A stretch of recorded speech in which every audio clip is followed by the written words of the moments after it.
Existem atualmente apenas 400 gorilas de montanha em todo o mundo. O gorila de montanha corre o perigo de ser extinto no mesmo século em que foi descoberto.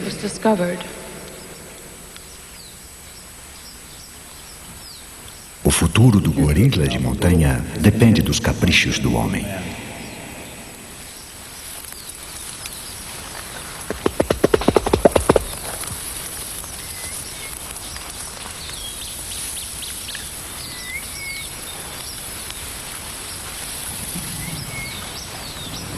Estes animais encontram-se entre os nossos parentes mais próximos. O relacionamento entre eles é, à sua maneira, tão intricado quanto o nosso, e seus grupos familiares obedecem estritas regras hierárquicas.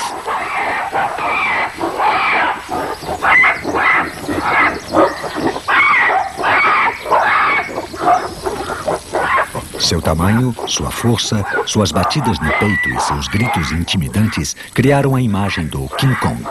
Os gorilas não merecem isso. Na verdade, eles são tímidos e dóceis e não têm nenhum inimigo, exceto o homem. Seus olhos brilhantes indicam um grande nível de inteligência e, entre os mais jovens, brincar é a maneira de passar a maior parte do tempo.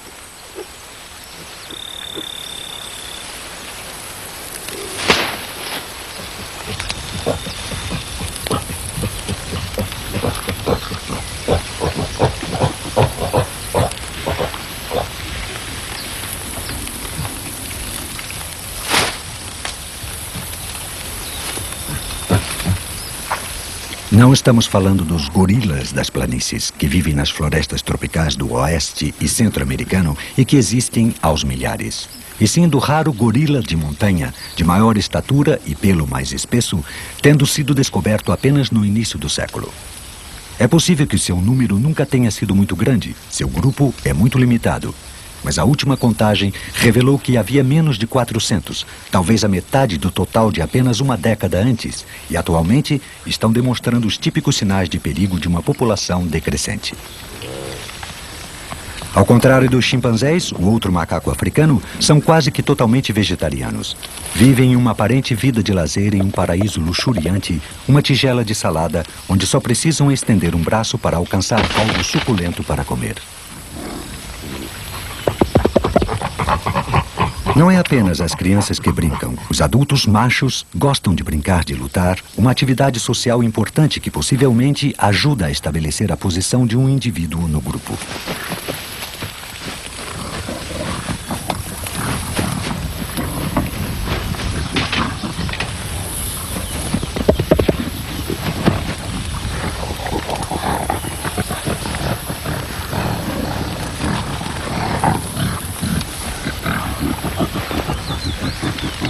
O macho costas prateadas, o líder do grupo, finalmente consegue ganhar contra o macho costas negras e reforça assim sua posição dominante.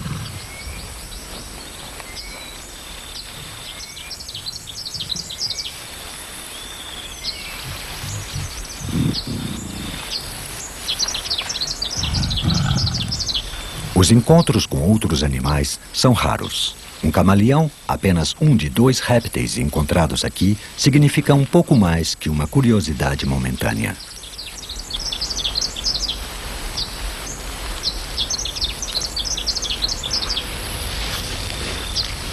Os gorilas de montanha vivem entre os Virungas, uma cadeia de 6 vulcões dormentes no coração da África Equatorial, no ponto onde Ruanda, Zaire e Uganda se encontram.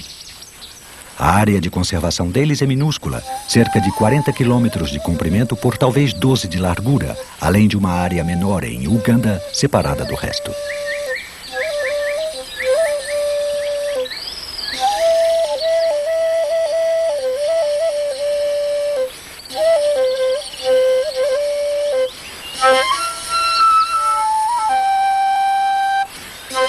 Os gorilas habitam em uma bonita floresta montanhosa, com bambu e campinas a 4.300 metros de altura, regiões que oferecem uma grande variedade de plantas comestíveis. O vulcão mais alto é o Monte Karisimbi, a 4.800 metros de altura. Os gorilas de montanha só passaram a ser estudados seriamente a partir de 1960, quando George Scheller os observou durante quase 460 horas. Mais tarde, em 1967, Dian Fossey deu início a um memorável período de 19 anos de trabalho. No começo, ela esteve em Kabara, no Zaire, e mais tarde estabeleceu uma estação de pesquisa no Parque dos Vulcões, em Ruanda, a meio caminho entre os vulcões Karisimbi e Vizok, juntando estas duas palavras para dar o nome de Karizok ao seu acampamento. Dian foi a primeira cientista a ser totalmente aceita pelos gorilas. Every morning when starting out for work, I really didn't know what the day's observations would bring. The gorilla only had known humans in the form of poachers or herdsmen. Therefore, it was easy to understand their initial fear and apprehension when I first sought to make contacts with them. These days were a bit frustrating. Finally, I was rewarded by a different type of response. Termed response behavior, it was meant to intimidate with chest beats and vocalizations.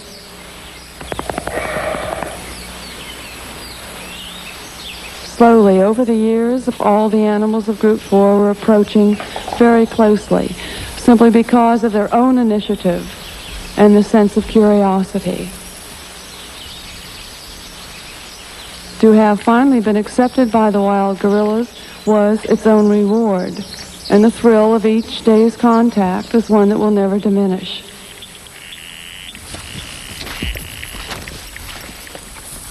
Foi um jovem gorila macho que ela chamou Peanuts, que um dia teve a confiança suficiente para se aproximar, estender o braço e tocar em sua mão.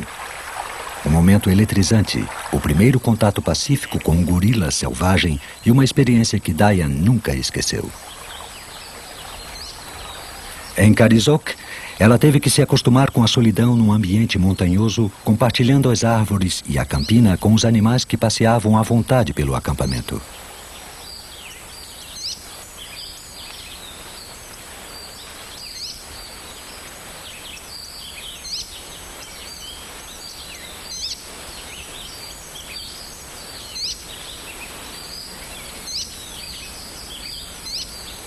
A floresta e as montanhas, que no começo pareciam tão mágicas, mais tarde passaram a ser uma fonte de cansaço e desconforto. Um mau estado de saúde perseguiu-a durante os últimos anos de seu trabalho e passavam dias, semanas, até mesmo meses sem realizar nenhuma visita aos gorilas que ela tanto amava. Atrás de seu acampamento, ela estabeleceu um cemitério para os gorilas que morriam de morte natural ou eram mortos por caçadores.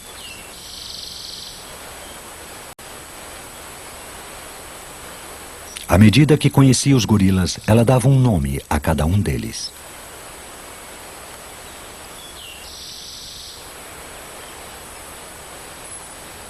No Natal de 1985, Dian sofreu uma morte violenta. Seu corpo foi enterrado ao lado dos de Muelo e Digit.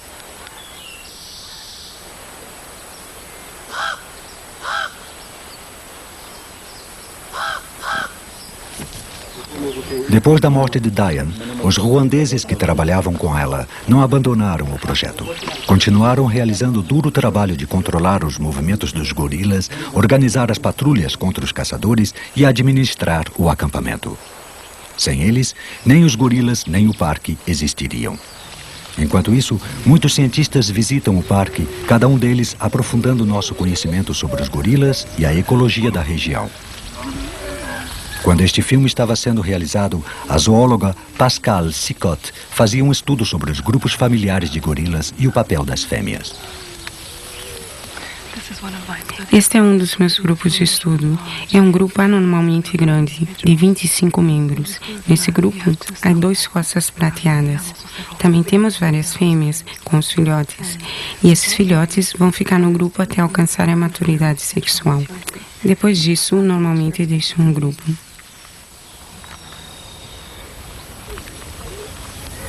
Abandonar o grupo poderia ser a solução da natureza para impedir a mixigenação dos membros, evitando assim a endogamia.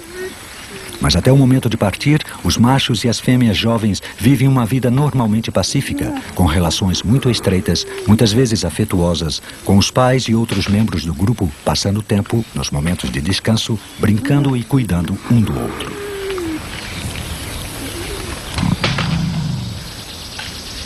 No começo, os machos que deixam o grupo ficam por perto durante algum tempo. Depois, pouco a pouco, tentam formar seus próprios grupos, retirando fêmeas de grupos já estabelecidos. Quando uma jovem fêmea já tem um filhote, normalmente este é morto pelo novo macho antes deste se acasalar com ela. Pode parecer selvagem, mas é a solução do macho de garantir a continuação de sua própria linha sanguínea. Um macho passa a ser um costas prateadas por volta dos 14 anos de idade. Ele desenvolve uma mancha de pelo branco prateado e um alto penacho. Nesse momento de sua vida, ele é um animal muito impressionante, cerca de 1,80 m de altura, muito maior que qualquer fêmea madura e pesa cerca de 180 quilos.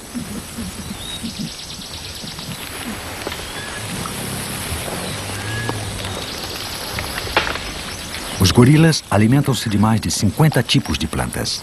Normalmente preferem as folhas, brotos e talos. Muitas vezes retirando a camada externa para obter a medula, mas também comem frutas, cascas, raízes e às vezes sujeiras, algumas vezes combinando alguns destes alimentos, fazendo uma espécie de salada mista.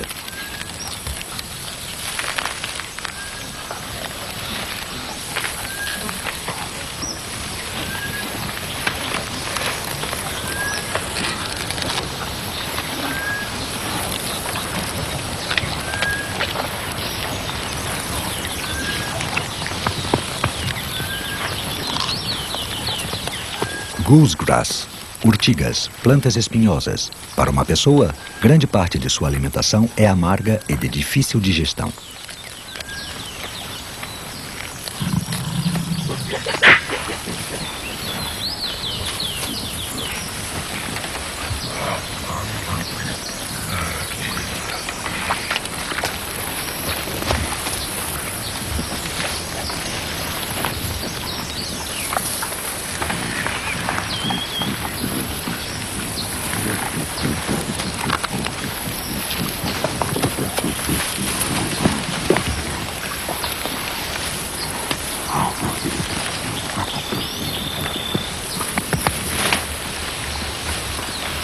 Algumas vezes, eles comem suas próprias fezes, o que, além de ser uma refeição quente em um dia frio, é uma forma valiosa de reciclagem. E há mais uma fonte de comida devorada com prazer.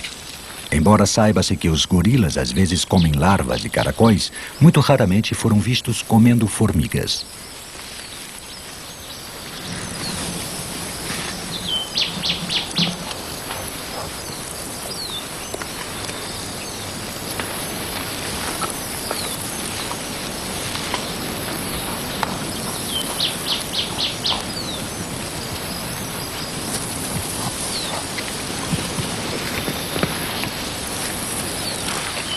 A mordida das formigas safari causa uma dor aguda e é apenas uma questão de tempo para que algumas consigam atravessar o espesso pelo e cheguem até a pele.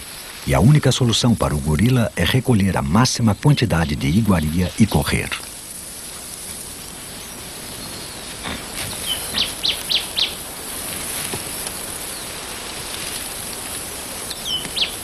Os gorilas vagam por todos os vulcões e parte da pesquisa em Karizoki consiste em acompanhar diariamente os movimentos e as condições de 3 grupos. Um deles encontra-se na zona subalpina e dele faz parte Peanuts, que daquele primeiro mágico encontro com Diane tornou-se um costas prateadas. Aqui, a vegetação é completamente diferente. Algumas das plantas são gigantes, lobélias, e senécios, que, embora em altitudes mais baixas possam ser minúsculas, aqui crescem até 4 metros de altura. É muito difícil acompanhar os movimentos dos gorilas nesta área, pois eles não deixam rastros visíveis. Assim, exceto quando se sabe mais ou menos onde estavam no dia anterior, muitas vezes é impossível achá-los. Um experiente e seguidor de gorilas durante muitos anos, Nemei Alphonse, juntamente com Alan Goodall, esperam achar Peanuts e seu grupo.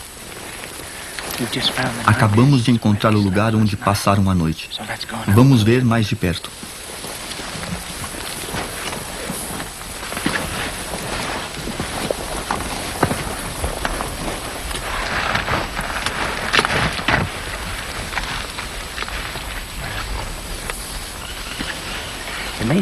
Pode parecer um estranho hábito, mas os gorilas sempre defecam no interior dos seus leitos.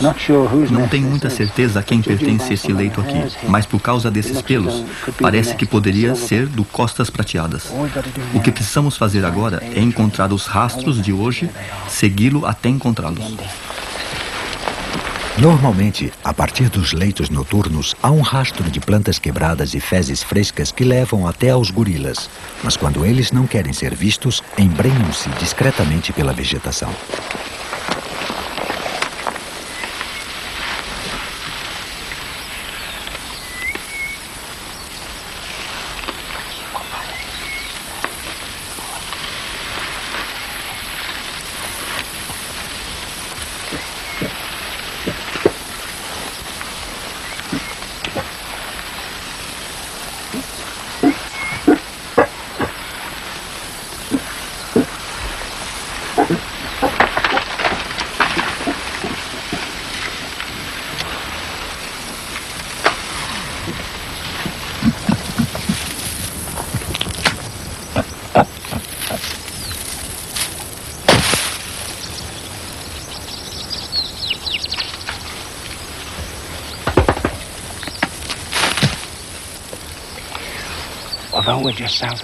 Embora esta área esteja um pouco abaixo do Equador, algumas vezes faz muito frio aqui, porque estamos a uma altitude de mais ou menos 4.000 metros.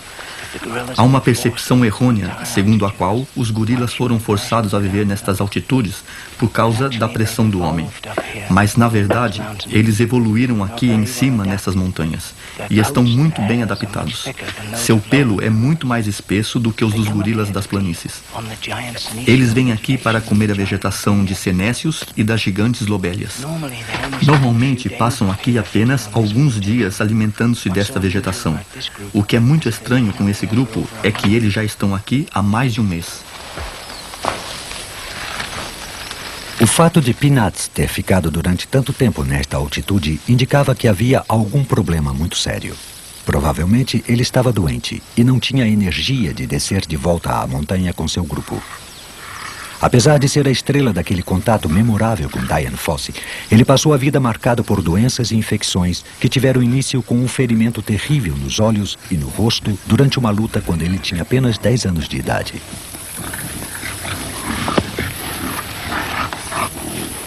O grupo de Peanuts não é normal, pois tem apenas 7 membros, dos quais 6 são machos, com apenas uma fêmea que só chegará à maturidade sexual dentro de 2 anos. Por alguma razão, Peanuts nunca teve muito sucesso em atrair fêmeas ou mantê-las, e pelo que se sabe, ele não produziu nenhum filho.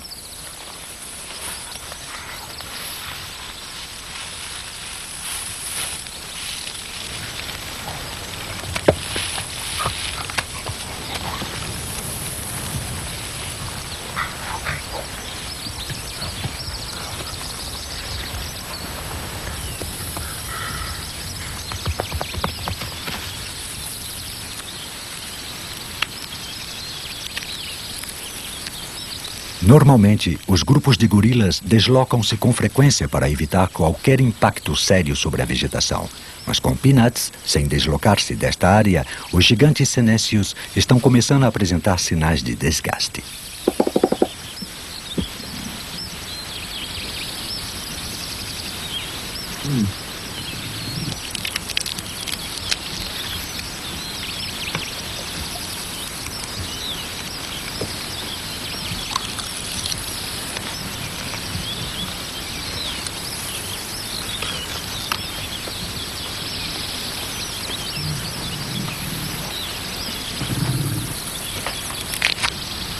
Estas plantas são muito antigas e regeneram-se muito lentamente, mas é o comportamento estranho de Peanuts que está forçando o grupo a restringir-se a esta pequena área.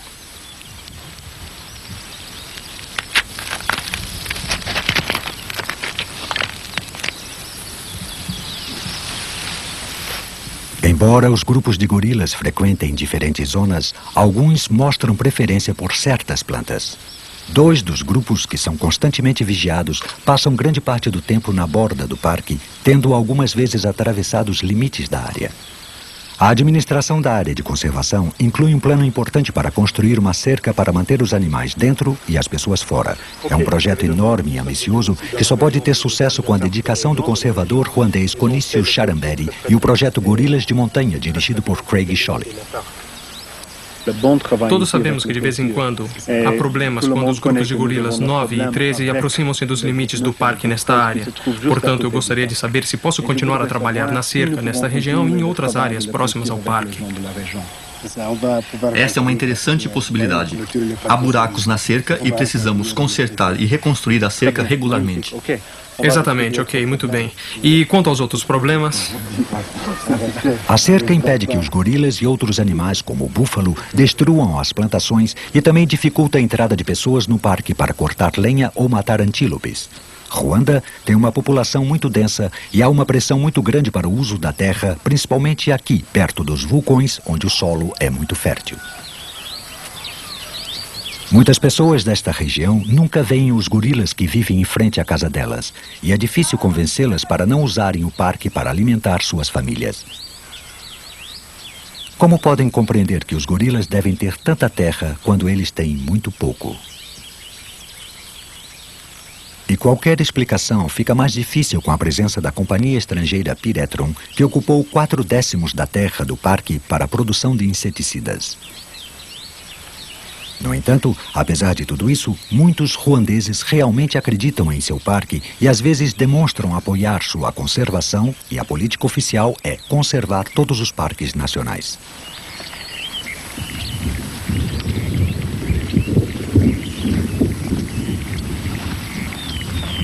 Craig Sholly acredita firmemente no apoio às necessidades do povo, chegando a um meio termo entre eles e a conservação. Mas não há lugar para erros com uma pequena população de gorilas de montanha vivendo tão perto do povo.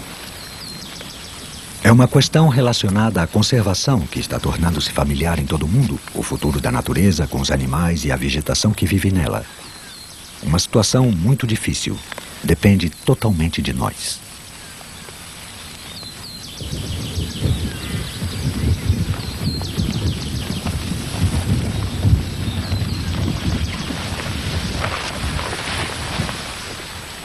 Esta área da floresta em particular é um lugar muito interessante.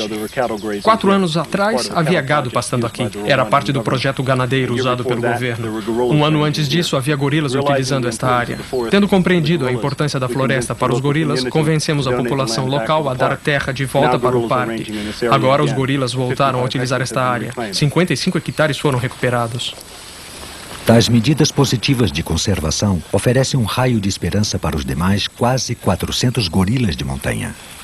O bambu que foi cortado voltará a crescer. Mais bambu significa mais brotos de bambu. Para alguns, esta é a comida preferida.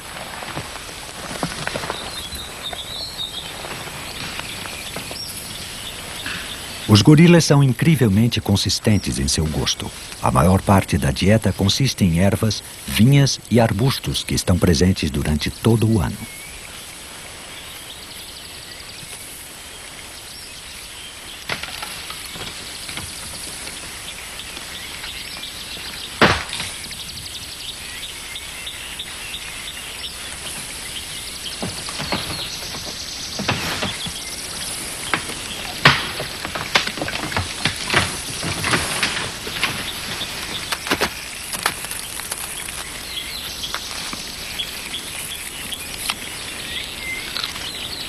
De todas as plantas importantes, só os brotos de bambu dependem da estação. Mas quando aparecem, os gorilas fartam-se. Uma fêmea adulta come cerca de 20 quilos por dia. Mas o macho costas prateadas adulto, 2 vezes o seu tamanho, devora uma inacreditável quantidade de quase 40 quilos de comida.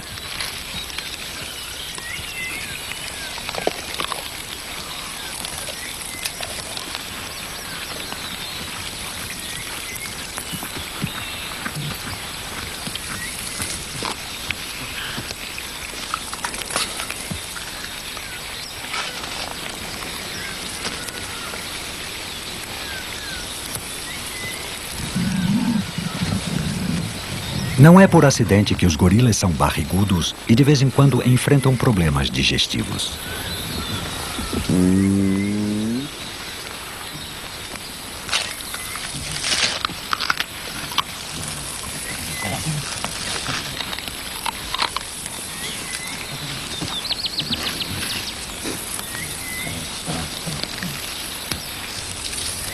A constante alimentação é interrompida por frequentes períodos de descanso que se prolongam quando o nevoeiro desaparece por causa do sol ou das chuvas. É então um bom momento para a socialização.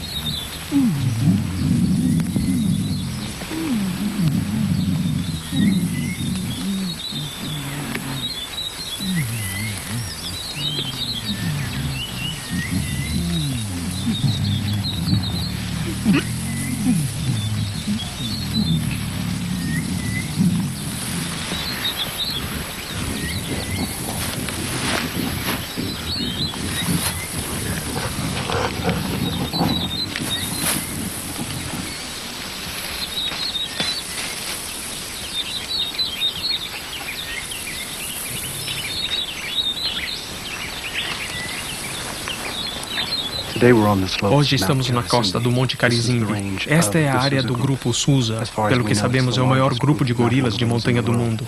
Ontem havia 29, hoje são 30.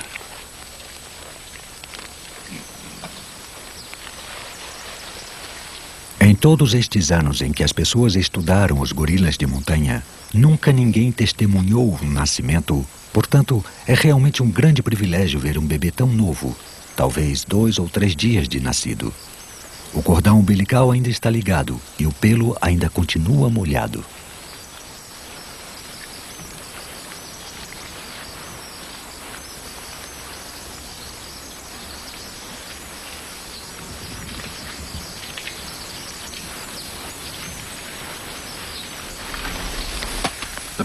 O nascimento deste novo bebê foi a grande surpresa para mim esta manhã.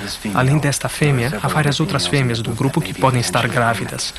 Há também 2 grandes costas prateadas que dividem a responsabilidade da liderança. Mas no futuro poderá haver um dilema. Por causa disso, o grupo poderá dividir-se. Nós simplesmente esperamos e observamos a dinâmica do grupo e nos perguntamos o que vai acontecer.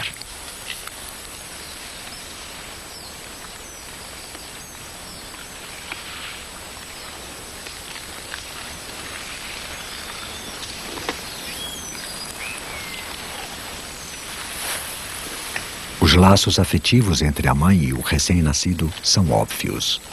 Não é o seu primeiro bebê. Ela é experiente e ocupa uma posição muito alta no grupo. Isto aumenta as chances de sobrevivência do recém-nascido. Pelo menos 1/3 dos bebês morrem nos primeiros meses de vida por causa de fraqueza ou doenças. Quando uma mãe tem o primeiro bebê, este pode morrer por ela não ter leite suficiente. Felizmente, este não é o problema desta fêmea.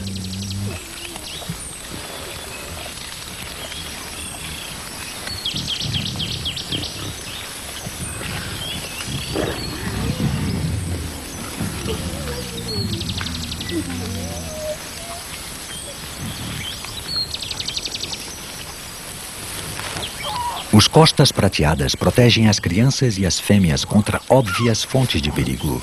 Mas a mãe também tem que ser protetora. Os novos bebês atraem muita atenção dos outros gorilas, e se ela não tiver cuidado, o bebê pode machucar-se ou ser morto por causa da maneira brusca como é tratado por membros curiosos ou brincalhões do grupo. Eles podem querer apenas tocar o bebê, mas nem isso é permitido.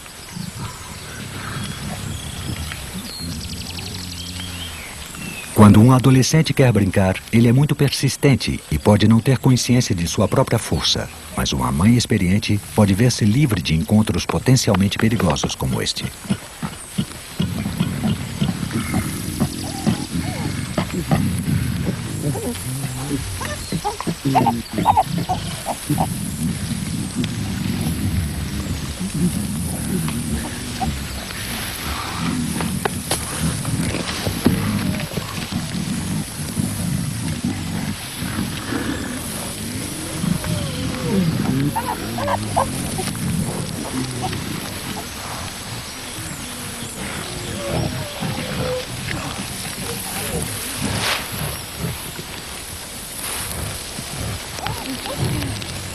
Observações feitas por pesquisadores indicam que a maioria dos bebês dos gorilas de montanha são machos.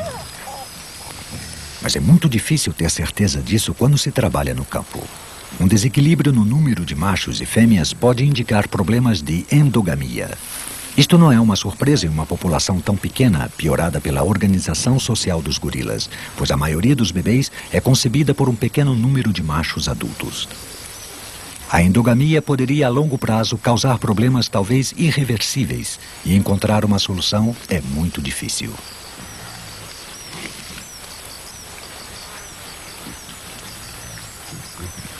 Em uma região já cheia de problemas, qualquer visita à zona do bambu perto dos limites do parque pode ser extremamente perigosa.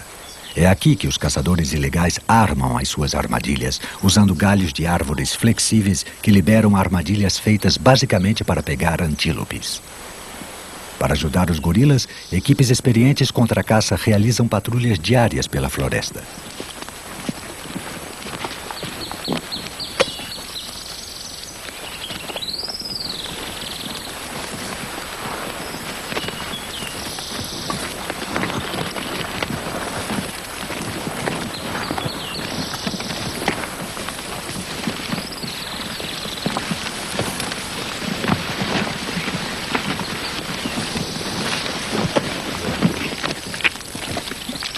Os ruandeses e o pessoal do projeto Gorilas de Montanha realizam este trabalho perigoso há muitos anos e têm uma incrível habilidade de detectar armadilhas, muitas vezes montadas ao longo dos caminhos dos animais.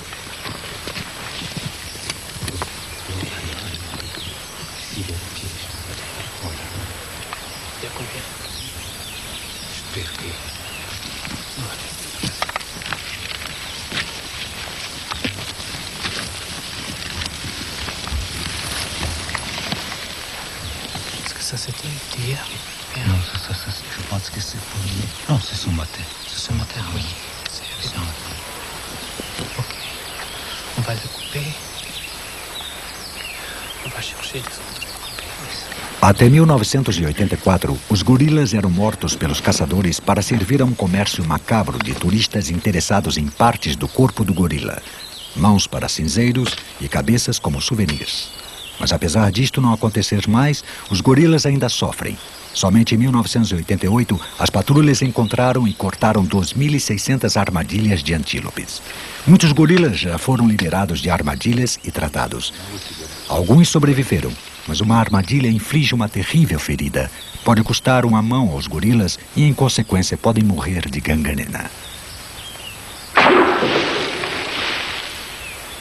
Esta cena foi filmada em vídeo amador por Craig Sholey e mostra gorilas do grupo Sousa brincando com uma armadilha que felizmente foi disparada sem causar nenhum ferimento.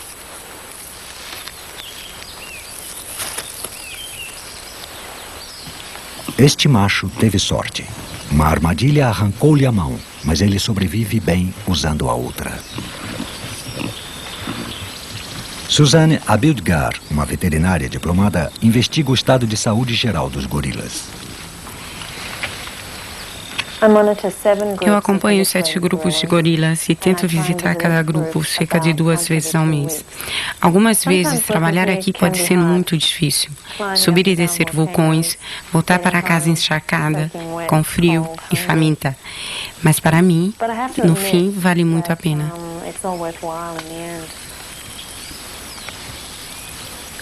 O trabalho traz muitas recompensas, mas há dias de depressão quando acontecem tragédias.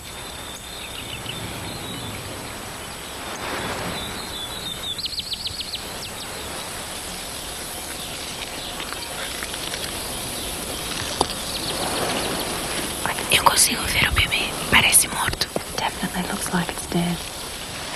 Sim, parece que não há nenhum movimento ali.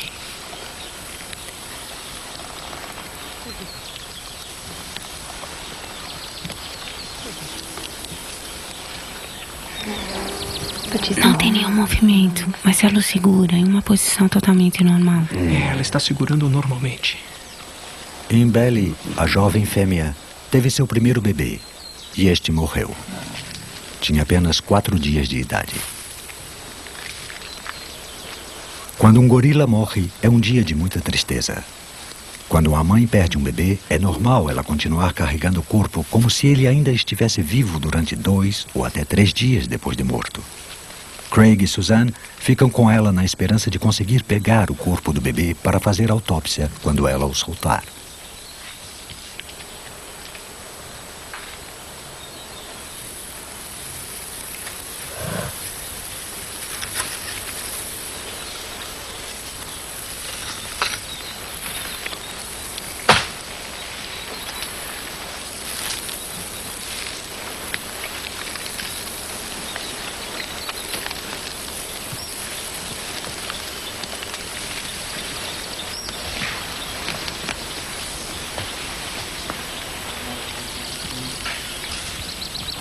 Com o passar do tempo, Imbele deixa o corpo do bebê no chão cada vez com mais frequência. Para deixá-la à vontade, Craig imita os sons calmantes que os gorilas usam quando estão em grupo.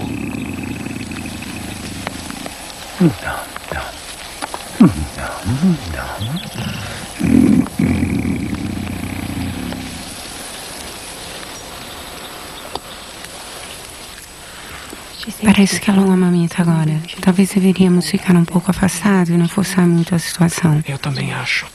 Eu acho que deveríamos ficar com ela por mais algum tempo e ver se conseguimos recuperar o corpo para fazer exames no laboratório e tentar descobrir por que ele morreu. A autópsia revelou um sério golpe e hemorragia interna como a causa da morte.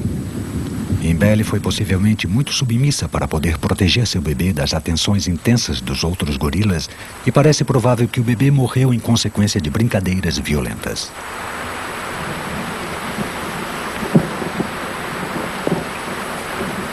Durante as pesadas chuvas, que são frequentes, os gorilas param de alimentar-se. Os adultos ficam sem se mexer, mas para as crianças é hora de brincar.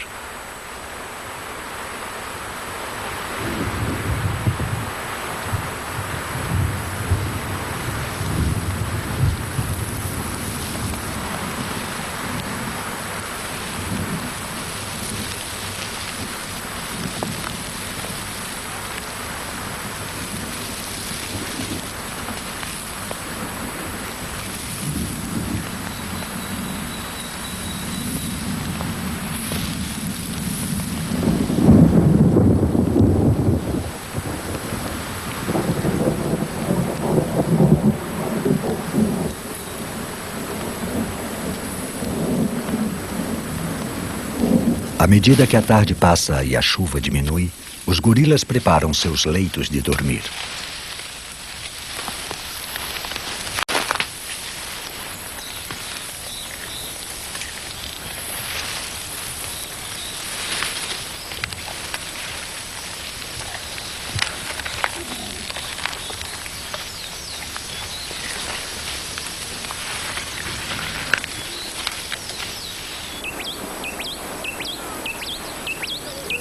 E quando a noite chega fora do parque, os moradores locais juntam-se na praça para ver um filme sobre gorilas. Parte do programa de educação sobre a conservação organizado pelo projeto Gorilas de Montanha e pelo Peace Corps americano, este é um acontecimento popular e frequente, preparado para aumentar o interesse no parque e seus animais e para manter o povo atualizado com as notícias.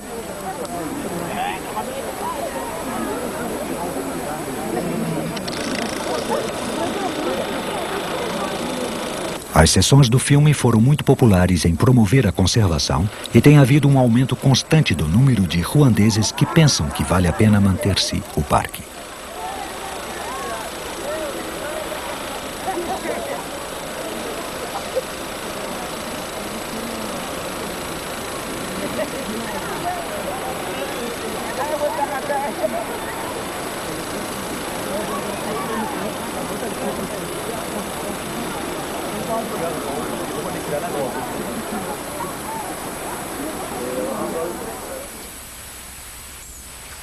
Amanhece sobre o Mykenno.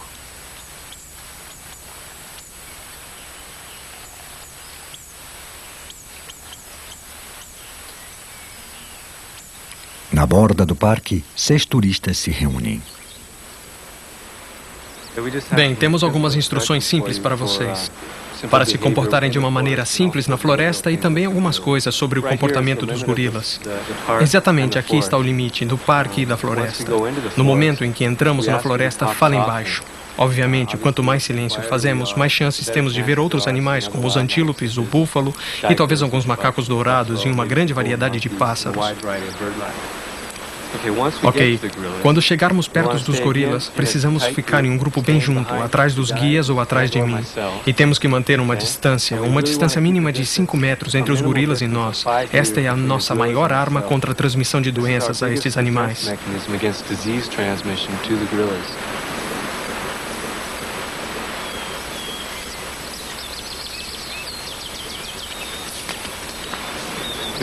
Os gorilas são tão relacionados com os homens que são muito vulneráveis às nossas doenças, mas não têm nenhuma resistência. Além disso, a 5 metros de distância não estamos nos impondo a eles, e assim vocês têm uma melhor oportunidade de ver de perto o comportamento natural dos gorilas. Os turistas só passam 1 hora com os gorilas, mas raramente as pessoas ficam desapontadas. Este grupo tem 13 animais, um adulto macho, costas prateadas, 5 fêmeas adultas, 5 crianças pequenas e 2 maiores. 2 juveniles of about 3.5, 4 years old, 1 infant of about 7 months, and 1 infant of about a month. Os turistas estão ajudando os gorilas, pagando por sua breve visita, estão trazendo dinheiro para o parque. Poucos sabem os gorilas que, ao tolerar os turistas, estão garantindo seu futuro, pois atualmente eles representam um bem muito valioso para Ruanda. O tempo chega ao fim, os turistas vão embora e mais uma vez a floresta pertence aos gorilas.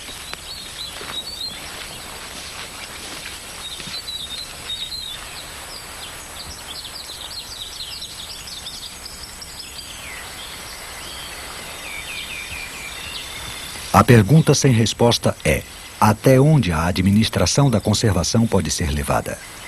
O futuro dos gorilas de montanha já é incerto, mas até que ponto deveríamos interferir com uma população de animais selvagens a fim de salvá-los?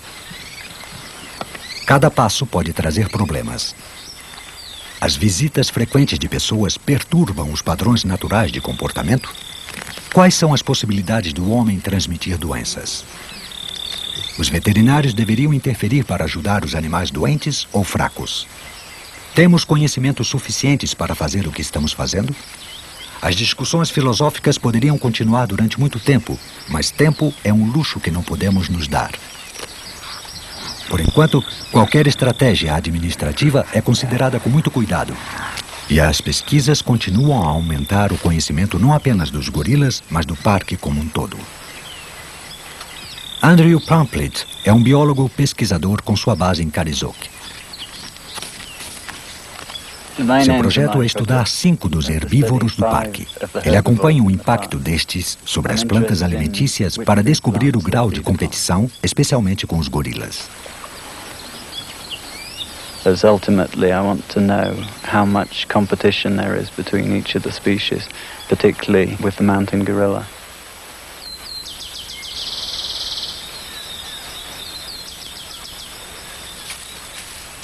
Outro estudo é realizado sobre os macacos dourados, que só são conhecidos nas montanhas Virunga e algumas outras florestas da região. Shane Parkhill passou meses tentando aproximar-se deles para analisar seus hábitos de alimentação.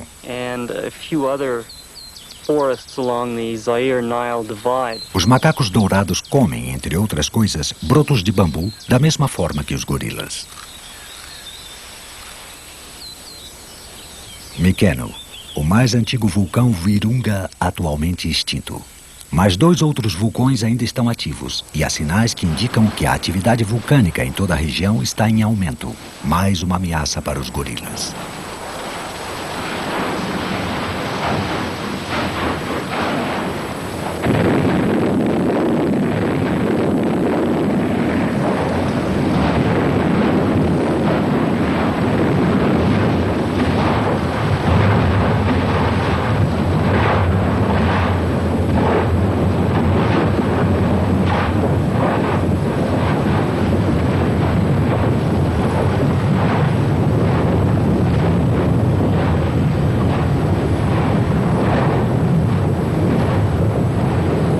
Esta é uma nova abertura chamada Kimanura, nas encostas do vulcão ativo Nyamulagira, no Zaire. Entrou em erupção em maio de 1989 e a maior erupção anterior a esta foi apenas há 2 anos. Não há gorilas aqui. Na verdade, as novas erupções estão separadas do parque por uma estreita faixa de cultivo e de algumas casas. Uma erupção no interior do território poderia, a curto prazo, devastar sua população. A longo prazo, as erupções do Nyamulagira e do Nyiragongo aumentariam, em teoria, a área natural. Mas, por enquanto, o parque existe como uma ilha em um oceano de assentamentos humanos. Em muitas partes da África e, para dizer a verdade, do mundo, a história é a mesma. A redução da população dos animais em áreas naturais que ficam cada vez menores. As pressões são óbvias. As opções abertas para as pessoas locais são morrer de fome agora, se não explorarem a área de conservação, ou morrerem de fome dentro de alguns anos, se explorarem. Felizmente, Ruanda ainda não se encontra em uma situação tão difícil, embora a população, já a mais densa da África, continue a crescer rapidamente. Com 95% das pessoas vivendo da agricultura, há imensas exigências feitas à terra e este problema só tende a piorar. De alguma maneira, precisamos encontrar uma solução que beneficie a todos, um equilíbrio entre o homem e a vida selvagem.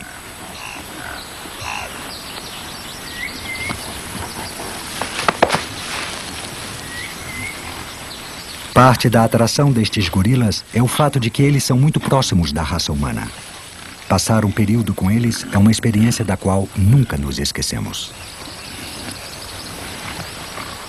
Peanuts foi o primeiro gorila selvagem a aproximar-se por sua própria vontade e tocar a mão humana.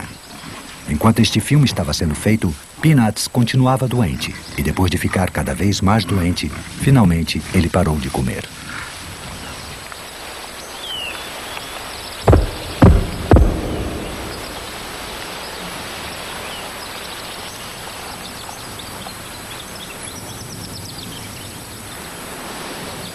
No dia 1º de maio, depois de vários dias sem sair de seu leito noturno, ele morreu.